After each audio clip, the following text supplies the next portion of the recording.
Hi again then guys, and welcome to the third part of the HSG Top 100, and as I alluded to in the previous episodes and even in the intro, these sections of the list are not in an exact order. However, I will say that the fact that these cars are above the previous episode should be taken literally. They are definitely higher in my favourites list.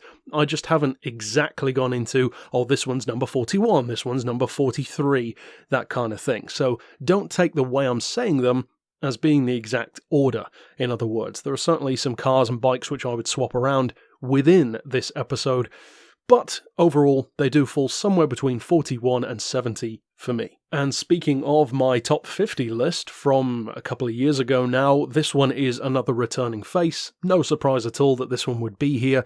The TVR Speed 12. It's an incredible car. I believe it's one of those hypercars which never got the chance that it fully deserved. I would love to actually put a Speed 12 up against a McLaren F1 to finally prove which one was definitively quicker, and it's an amazing car. It's easily the most extreme British supercar ever built, and it was a car that was unfortunately in effect its own demise. Next up, keeping it in Britain funnily enough, we have a car which is a complete newcomer to the list and not a vehicle that I've talked about a huge amount. I'm a fan of the Aston Martin Lagonda, but in particular my favourite version is the ultra rare Lagonda Shooting Brake, and that's the car that you can see here. In terms of performance, it's not necessarily what you'd expect from an Aston. It's not all that quick by today's standards, but there's something about the look of this car which I just find so cool. It's very large, it has almost that Bugatti Royale kind of vibe to it, meets a, I don't know, really exotic Volvo or something like that. I love the fact that it's a wagon. I think it really suits the shape,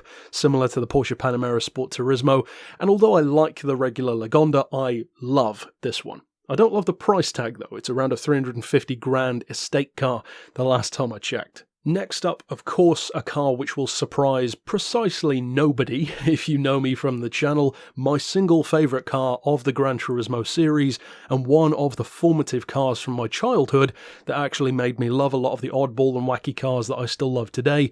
Of course, the Renault Espace F1. A car that I absolutely adore. It's one of my most treasured model cars that I own, and it's an incredible machine. There's nothing else that's quite like it. There are some tangential rivals like the Ford Supervan, but there's nothing quite on par with the Espace F1. Next up, staying in the world of larger, more utility-style vehicles, but this time an actual production one that you can buy, and a car which I may actually consider buying at some point, the Dodge Ram, but in particular the SRT10 Quad Cab, and for me it has to be the Quad Cab. As I said before, and as you'll see pop up a number of times in my top 100, I'm a sucker for practicality and performance, and to me the Quad Cab is where it's at. The extra doors, the extra seats, and the extra space, on top of the fact that according to Evo magazine it can get around their test track as quickly as a Clio V6, plus it's a 500 horsepower Viper engine pickup truck.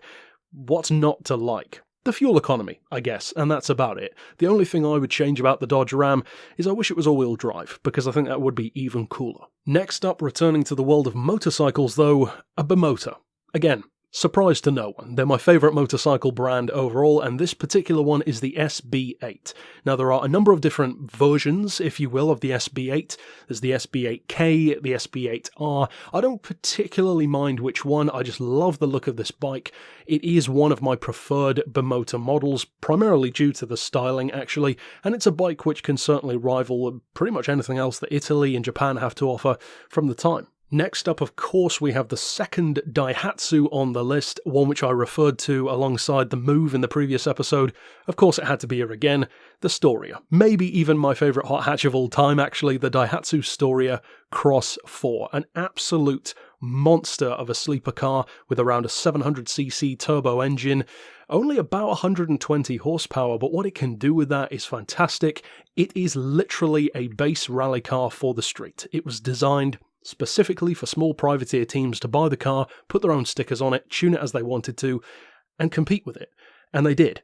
In fact, the car had a huge amount of success in, I believe it was the sub 1 litre category, and that's a pretty competitive category even though the engines are small. Next up, we return once again to the world of Grand Prix, to one of the Grand Prix cars that of course I refer to the most on the channel, the Brabham BT46B. Easily my favourite Brabham, the only Brabham that I actually love, and it's clear to see why. Of course, just like the Chaparral 2J, it has the incredible ground effect fan technology, and even though I like the Chaparral more overall, I do strongly believe that the fan system on the Brabham is superior. It's lighter, it's simpler, it's more direct, and unlike the Chaparral, it actually allowed the Brabham to win a race. It only ever had one race, but what a success ratio. One race, one victory, and it won by over 30 seconds with Niki Lauda at the wheel. Next up on the list, another car which I love primarily due to its innovation, and that's a common theme that you'll see in my top 100, the Doble, one of the cars which some of you guys may not be as familiar with, but those of you who are familiar with me talking about steam cars on the channel certainly will be, and if you watch Jay Leno's Garage you might have seen it as well because there's a great episode about this car, the Doble E20. I would argue the single best steam car of all time, certainly the most successful from a performance point of view, 1,000 foot-pounds of torque, basically silent drive, one of the only steam cars that you can just jump in and drive almost like a normal car. Despite the fact that it comes from 1925, it's still around a 130 mile an hour car, and that is seriously impressive for a 2.5-ton vintage car. Next up we have another bimotor, one which definitely grew on me over the years. This was initially one of the bimotors that I didn't really like, and I could certainly understand why some people still wouldn't. The bimotor Tessie. Now the Tessie is an entire range of bikes, but this one is the more modern version, and the initial Tessie, the 1D for instance, had more of a sport bike style. The latest one, which is an absolute beast of course, the H2, which is based on the Kawasaki Ninja H2, but the crucial thing about all the Tessies is the swingarm steering technology. And even though it's certainly not the best looking setup around, much like the Brabham fan car and various other innovations, it's more about what it can do than the way it looks. Because the results of having the unusual looking front swing arm is that under heavy braking and acceleration, the bike does not sway back and forth anywhere near as much as conventional fork suspension would. And it actually allows a bike to be much smoother and much more stable under heavy braking and cornering. So it may not look as pretty as a conventional bike, but it's certainly very effective, and it's one of my favourite innovations actually from the motorcycle world. To me, the fact that it's a bimotor, and also the looks which have grown on me over the years, just add to my love for the bike. Next up we return, in effect, to the world of the Doble, because this is the second steam car to be on my list, but I believe it's the only car in my top 100 which technically was a total failure. A car which doesn't really work at all. The Lear Vapordyne. What was planned to be the first and I believe only steam-powered Indy car. A car which they were hoping would have 1,000 horsepower. It was bigger than anything else on the grid, because it had to be. And it's a car which I happen to think looks awesome as well. I love the simplicity of those old school Indy cars. I think they're some of the best looking race cars of all time. And I really wish that this one had, no pun intended, taken off, but unfortunately it didn't. I still love the fact that they tried to make it work. They poured a huge amount of money into it, and if you're unfamiliar with the car, I would strongly urge you to check out the Unsung Heroes episode that I did about this car. It's an incredible machine, it really is. Now though, we make a shift from the wacky innovation of racing to more of a street level exotic from once again my favourite brand, Maserati, the Gran Cabrio. I love the Maserati Gran Cabrio, especially in white, and my love for this car is in a similar category to why I love the Ferrari California. It's that more long distance, elegant, really stylish convertible sports car, borderline supercar in some cases. To me, I like either the normal Gran Cabrio or the Gran Cabrio S. As I said, in white with that tan interior. I just think it's a stunning looking car, and it's not the kind of car where you need to get there before everyone else or set a great lap time.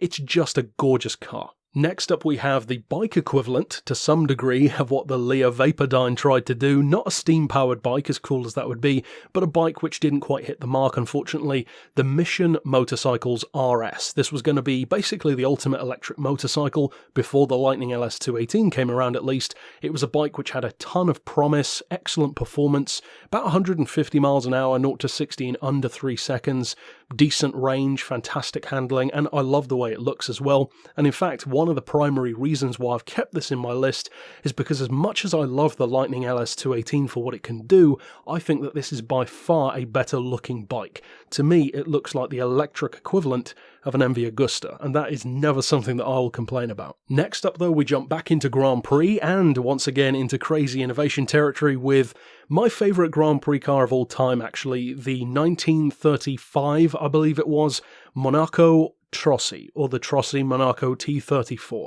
a radial-engined, front-wheel drive Grand Prix car with a relatively modest amount of power and an utterly ridiculous weight balance of 75% over the front end and only 25% weight over the back. The handling was atrocious, it was very dangerous, and it didn't really make sense in the grand scheme of things, but I love it. It's one of the craziest Grand Prix cars ever built, and I just love the days when you could try stuff like this. Can you imagine Hamilton running out in something like this today? Of course not, and I miss that. Next up, a car which actually held the position of my favourite car for a couple of years, and some of you on the channel will remember that, the Chiazzetta, the V16T, designed by the same guy who designed, kind of, in effect, the Lamborghini Diablo, because this was the original Diablo design.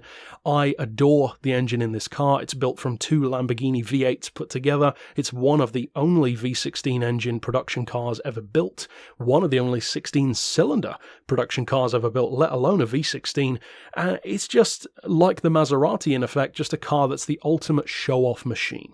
It doesn't need to be the fastest thing around, it's just like nothing else, even though it does look like a couple of other things, kind of like a Testarossa meets Diablo, but to me I like it so much more than either of those. It's such a poser's car, but again, the sound is incredible, the engine is fantastic, and I love the fact that the car was designed to be the best sounding car ever made, and that was pretty much it. Next up, we have the third Bimota on the list so far, all within one episode, and this one is easily my favourite of the three that we've spoken about so far, a bike which I would love to own, but the used prices, I believe, are crazy on these, the Bimota SB2.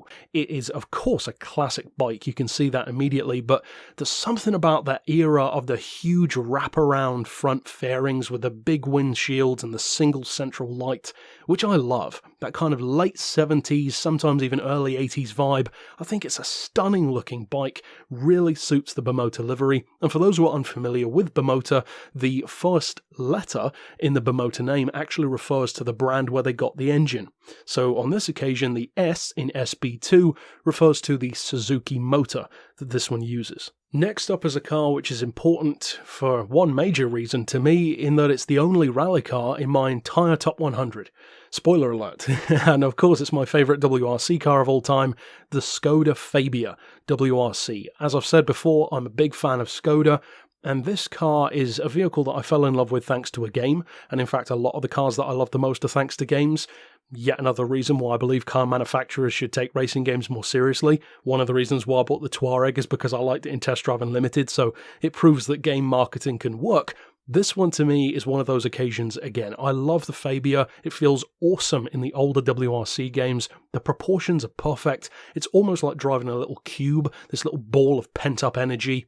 The power-to-weight ratio feels even better than something like a Hyundai Accent or a Ford Focus. It's so manoeuvrable, light on its feet, draws on the rally history of the brand, and again, just like with the Kia Stinger, I love to root for the underdog, especially when the underdog is actually really good, like the Skoda Fabia is. Next up, a car which is actually more of a recent addition to my love, and it's a car which I believe may well be the most objectively beautiful Mercedes-Benz model since the year 2000, and that is even including the fact that it's not my favourite Mercedes.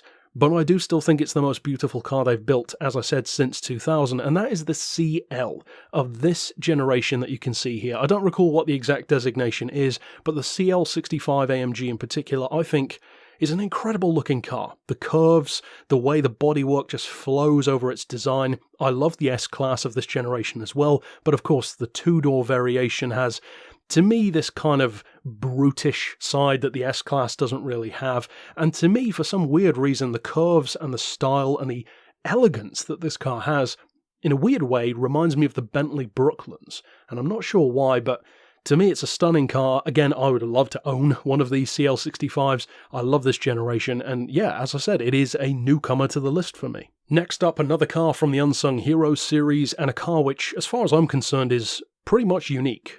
As far as supercars go, the only proper off-road supercar ever built. Certainly on a production scale, the Axum Megatrack, powered by a Mercedes V12, I believe a 5.5 litre, if I recall correctly. It's not the quickest thing around, it's like 5 seconds to 60, but at the flick of a switch you can raise the suspension. It's got heavy-duty diffs, bigger, chunkier tyres than most supercars have.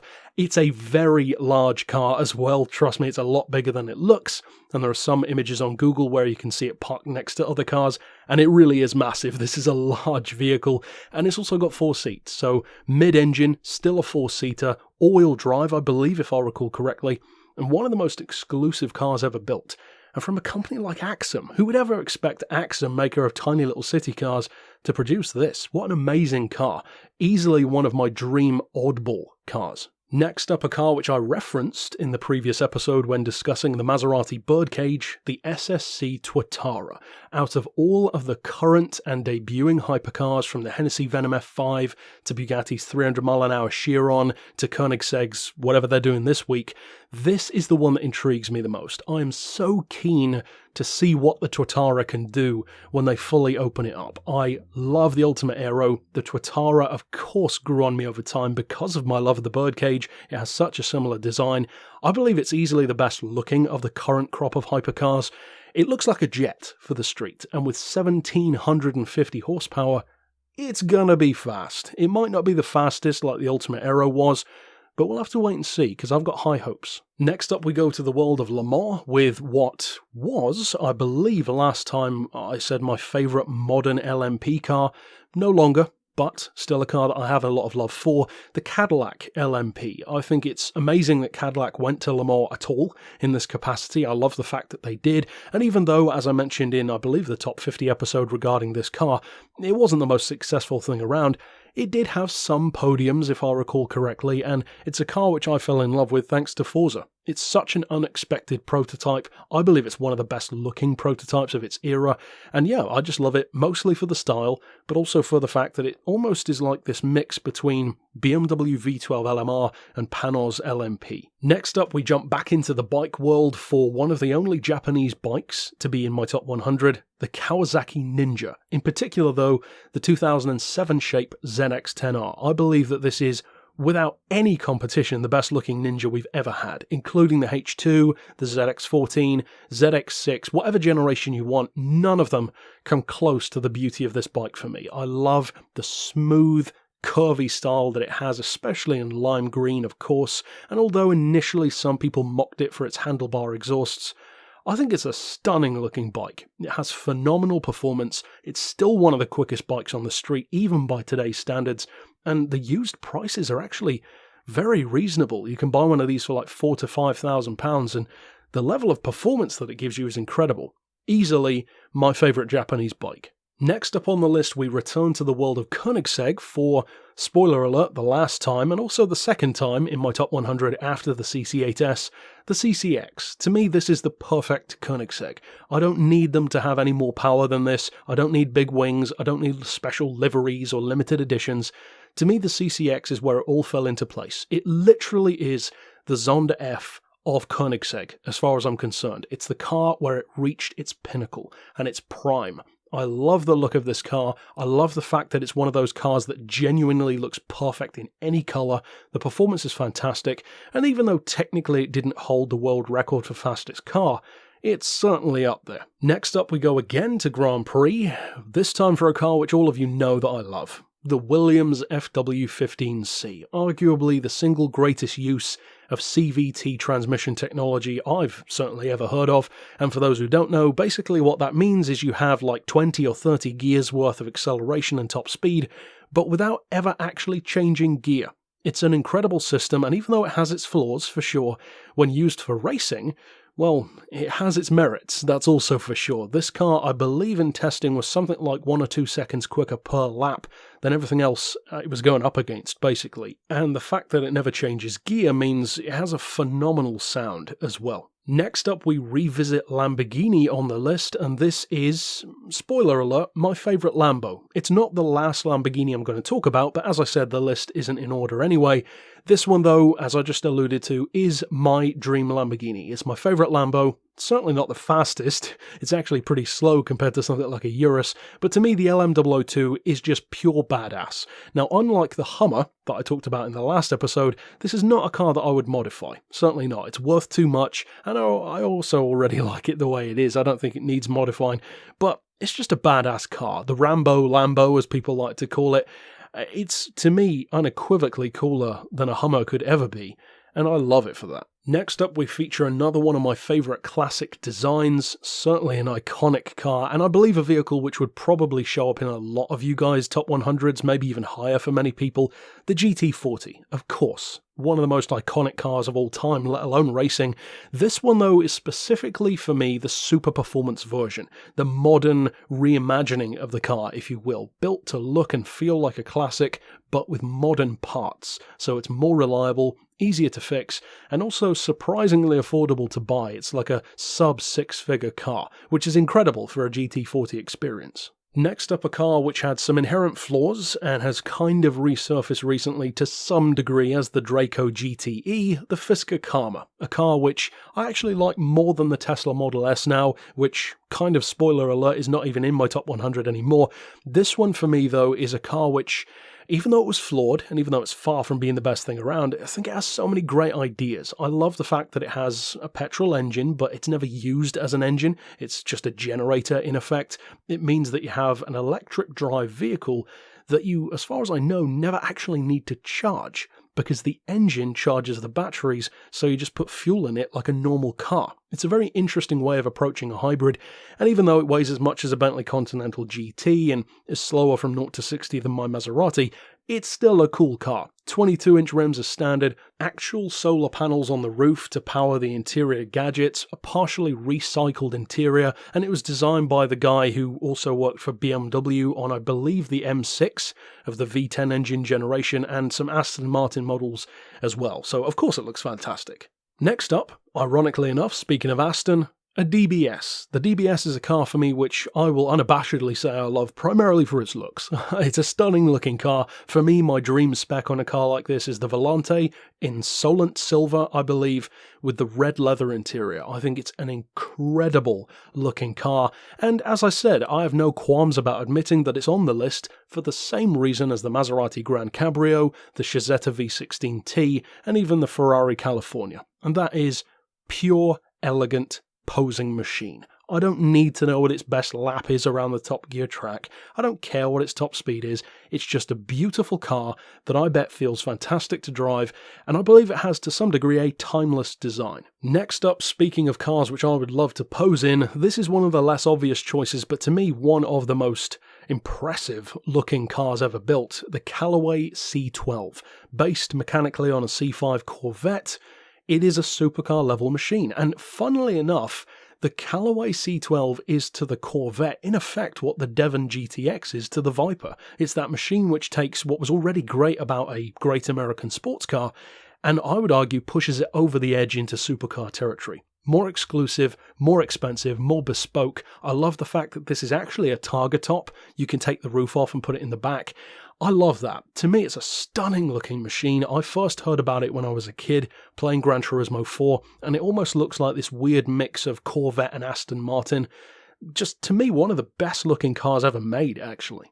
Next up, we return once again to the world of Lambo with another 4x4, an SUV more specifically, the Urus. This is possibly my favourite of the current crop of SUVs or supersport SUVs. To me, a Lamborghini 4x4 is always going to be inherently cool, and unlike the LM002, this one is legitimately as quick as a supercar. It's a fantastic machine. I find it a curious choice to have that V8 motor instead of a V10 or V12, but I actually kind of like that. I know a number of people say, well, it's just an Audi underneath. Sure it is. But it's still a Lamborghini, and being an Audi underneath, to me, isn't a bad thing anyway. And last, but most definitely not least, number 41, if you will, on the list, a car which was definitely in my top 50 and still would be because I adore this car and it was one of my original favourite electric cars and still is, the Mercedes SLS AMG electric drive. I love this car. I love the choice of chartreuse for the colour. It's such an iconic look for the car. It has incredible performance.